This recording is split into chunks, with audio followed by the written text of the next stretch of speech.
Audio 12 पुस्तक का नाम साधना से सिद्धि भाग 2।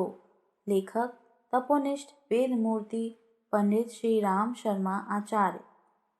श्रद्धा की स्थापना और परिपुष्ट होने का चिरस्थायी और सर्वमान्य आधार यह है कि जिस तथ्य पर विश्वास जमाया जाना आवश्यक है उसकी यथार्थता और वैज्ञानिकता को सघन तथ्यों और तर्कों के आधार पर समझ सकने का अवसर दिया जाए। बुद्धि का सर्वतोमुखी समाधान हो सके तो श्रद्धा की स्थिरता सुनिश्चित मानी जा सकती है और उससे अभिष्ट परिणामों की अधिकाधिक अपेक्षा रखी जा सकती है। जिस तिस से सुनकर जल्दी जल्दी कुछ सुन समझकर यदि कोई श्रद्धा बनेगी तो उसकी जड़ें उथली बनने के कारण तनिक से आघात से उखड़ जाने की आशंका बनी रहेगी। प्रायः होता भी ऐसा ही रहता है। अमुक व्यक्ति के कहने से आवेश उमड़ा और तत्काल वह साधना आरंभ कर दी। कुछ ही समय बाद किसी दूसरे ने उस विधान के दोष बता दिए और किसी नए प्रयोग के महात्म्य सुना दिए। बस इतने भर से मन शंकाशकित हो गया और पिछला प्रयोग छोड़कर नया मार्ग अपना लिया गया। इस परिवर्तन के बीच यह नई आशंका बनी रहती है कि पिछली साधना जिस प्रकार छोड़नी पड़ी थी उसी प्रकार यह भी न छोड़नी पड़े और उसमें भी कोई दोष वैसा ही ना घुसा हो जैसा कि पहली वाली में निकल पड़ा था। कभी कोई चर्चा इस नई साधना के विपक्ष और किसी अन्य के पक्ष में सुनाई पड़ती है तो उसे भी छोड़ने का असमंजस खड़ा हो जाता है। संदिग्ध शंकाशंकित मन लेकर सांसारिक प्रयोजन तक में कोई कहने लायक सफलता नहीं मिल सकती।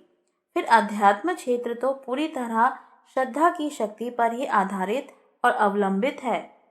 यदि मूल तथ्य का अभाव रहा तो फिर ज्यों त्यों करके कर्म कांडों की लकीर पीटते रहने से बात बनेगी नहीं। तब असफलताओं का कारण विधि विधानों की हेराफेरी में ढूंढा जाने लगेगा और यह खोज की जाने लगेगी कि किसी क्रियाकृत्य में कोई अंतर तो नहीं रह गया जिससे असफलता मिली या उल्टा परिणाम निकला। वस्तुतः विधि विधानों का महत्व साधना विज्ञान में 1/4 और श्रद्धा विश्वास का 3/4 है। सघन श्रद्धा के रहते अटपटे विधि विधान भी चमत्कारी परिणाम उपस्थित कर सकते हैं, जबकि अविश्वासी संदिग्ध मन स्थिति में पंडिताऊ ढंग से किए गए परिपूर्ण कर्मकांड भी निष्प्राण होकर रह जाते हैं और उनका परिणाम निराशाजनक ही रहता है।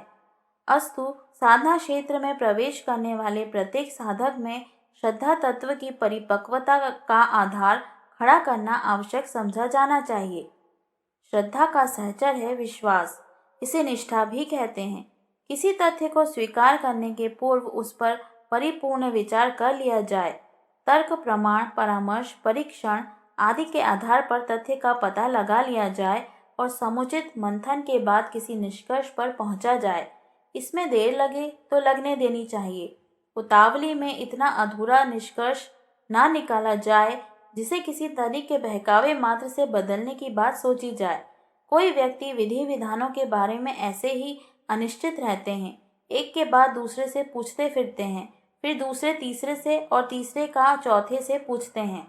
भारतीय धर्म का दुर्भाग्य ही है कि इसमें पग पग पर मतभेदों के पहाड़ खड़े पाए जा सकते हैं। यदि मतभेदों और कुशंकाओं के जंजाल में उलझे रहा जाए तो उसका परिणाम भ्रम अश्रद्धा अनिश्चितता एवं आशंका से मना क्षेत्र भर जाने के अतिरिक्त और कुछ भी ना होगा।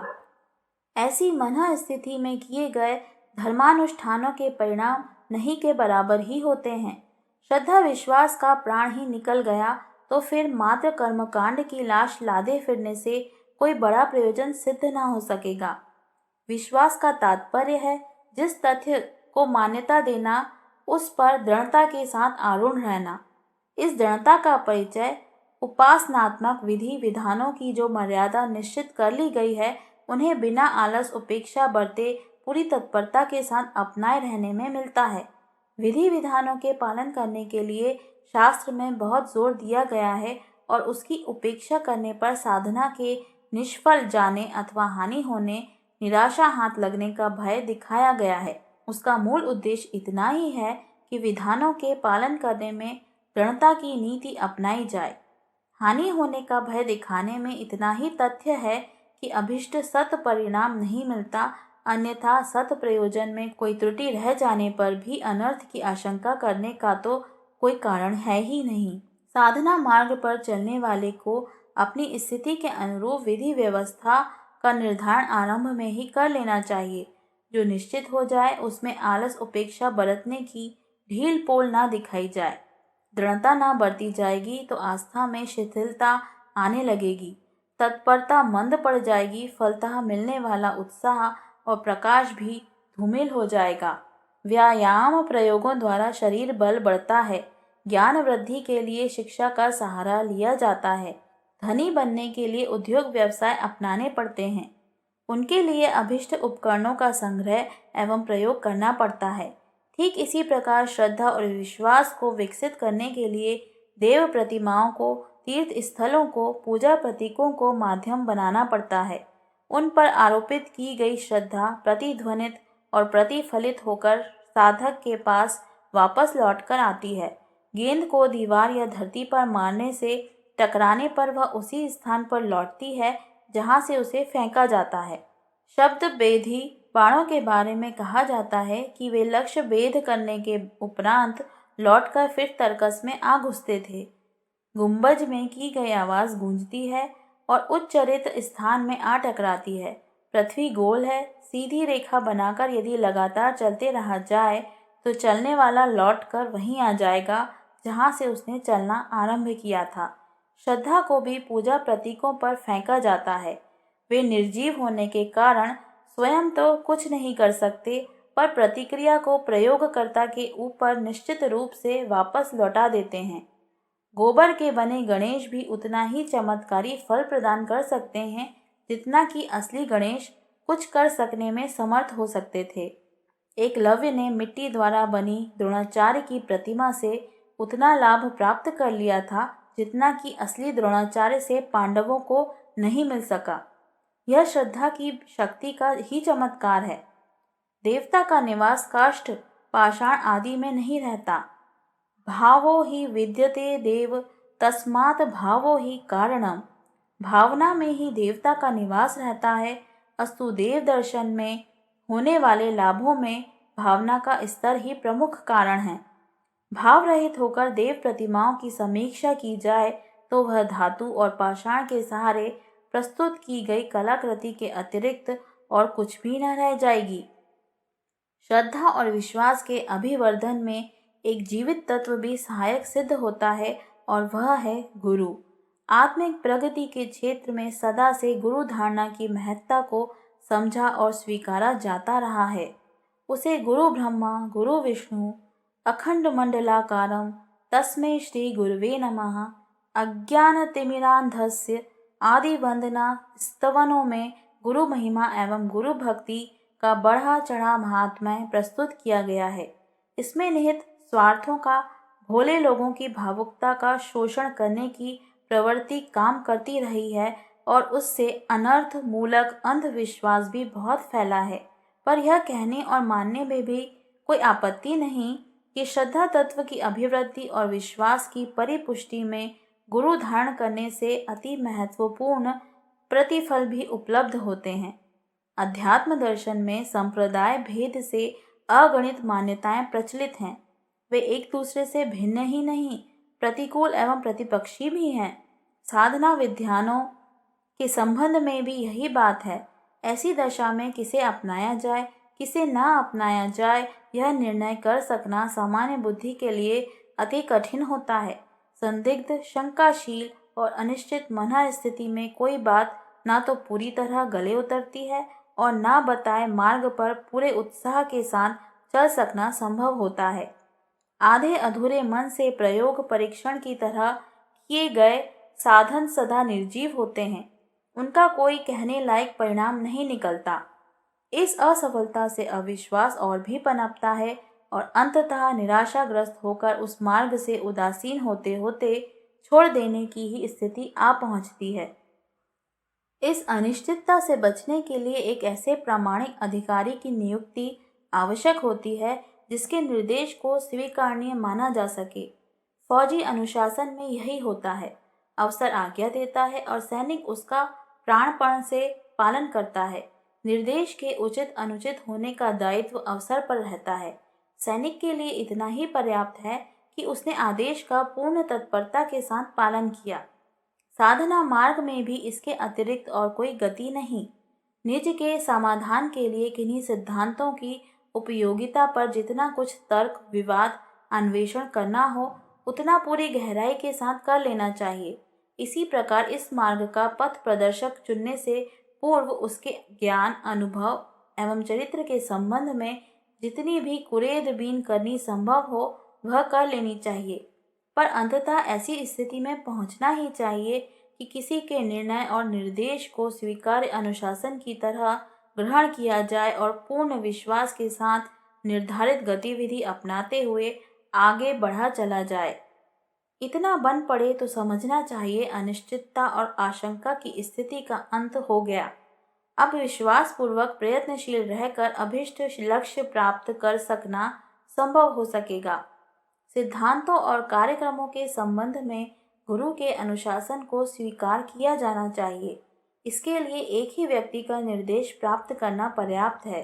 अनेकों मार्गदर्शक नियत करने पर उनके भिन्न भिन्न अनुभव और निर्देश साधक के मन में फिर अनिश्चितता उत्पन्न कर देंगे। इसलिए एक विषय का एक ही निर्देशक होना चाहिए। कई चिकित्सकों की कई प्रकार की दवाएं एक साथ खाने या उनके परामर्श से उलट पुलट करते रहने से लाभ के स्थान पर हानि ही होती है। जीवन अनेक समस्या सूत्रों से बंधा हुआ है।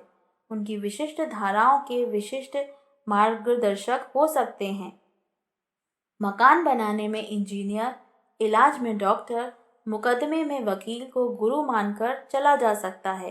भिन्न भिन्न प्रकार के कार्यों के लिए भिन्न गुरु हो सकते हैं, पर जहाँ तक आत्मिक प्रगति की विशिष्ट मार्ग का संबंध है, वहाँ उस क्षेत्र के दक्ष व्यक्ति की ही सहायता लेनी चाहिए। गुरु एक हो या अनेक, इस प्रश्न का एक ही उत्तर है। एक कार्य के लिए एक की ही नियुक्ति लाभदायक रहती है।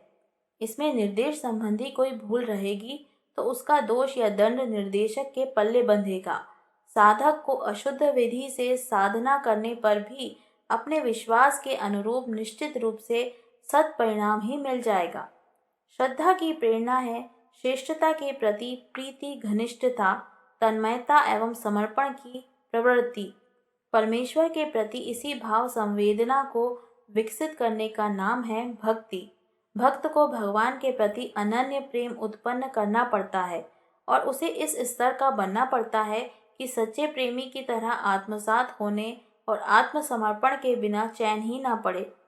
लौकिक जीवन में पत्नी को पति के प्रति इसी प्रकार के आत्मसमर्पण का अभ्यास करना पड़ता है। दीपक पतंग की उपमा इसी प्रसंग में दी जाती है। आमतौर से मनुष्यों के अंतःकरण बड़े नीरस, शुष्क और कठोर होते हैं। उनमें दया, करुणा, ममता, श्रद्धा जैसी दिव्य भावनाओं का अभाव ही रहता है। अनभ्यस्त प्रक्रिया स्वभाव का अंग बने भी तो कैसे। भजन पूजन करने वाले कर्म कांडों के तो अभ्यस्त बन जाते हैं, पर उनका भी हृदय खोलकर देखा जाए तो श्रद्धा तत्व की मात्रा नहीं के बराबर ही दिख पड़ती है। मशीन की तरह कर्म कांडों की चरखी घुमाते रहने से बात बनती नहीं। उपासनात्मक क्रिया कृत्य तो आवरण मात्र हैं। उनमें प्राण संचार कर सकने की शक्ति तो श्रद्धा में ही सन्निहित है। यदि जीवन ही न रहा तो कठपुतली का तमाशा वह आनंद नहीं देता जो जीवंत अभिनय में देखा जाता है। प्रतिमा के माध्यम से श्रद्धा उत्पन्न करने का आधार निर्दोष तो है, पर उसमें प्रत्युत्तर दे सकने की क्षमता न होने के कारण सब कुछ एकांगी ही रह जाता है। अमुक आपत्ति काल में लड़कियां अपने विवाह आंवले, पीपल आदि वृक्षों के साथ करके भी अपने अभिभावकों को कन्यादान से निश्चिंत कराती रही हैं। इतने पर भी जीवित व्यक्ति के साथ विवाह करने पर उपलब्ध होने वाले आदान प्रदान का लाभ उन्हें नहीं ही मिल सका होगा। गुरु रूप में जीवित प्रतिमा में श्रद्धा तत्व की प्राण प्रतिष्ठापना की जाती है और उसके संपर्क में अपनी दिव्य संवेदनाओं की अग्रगामी बनाया जाता है। इसमें आदान प्रदान का प्रत्यक्ष संपर्क का क्रम चलता है और मार्गदर्शन की सुविधा रहती है। यदि गुरु दिव्य तत्व से संपन्न है तो उसके सानिध्य अनुग्रह का प्रत्यक्ष प्रभाव भी उपलब्ध होता है। इससे व्यक्तित्व के विकास में अधिक सुविधा और सरलता रहती है।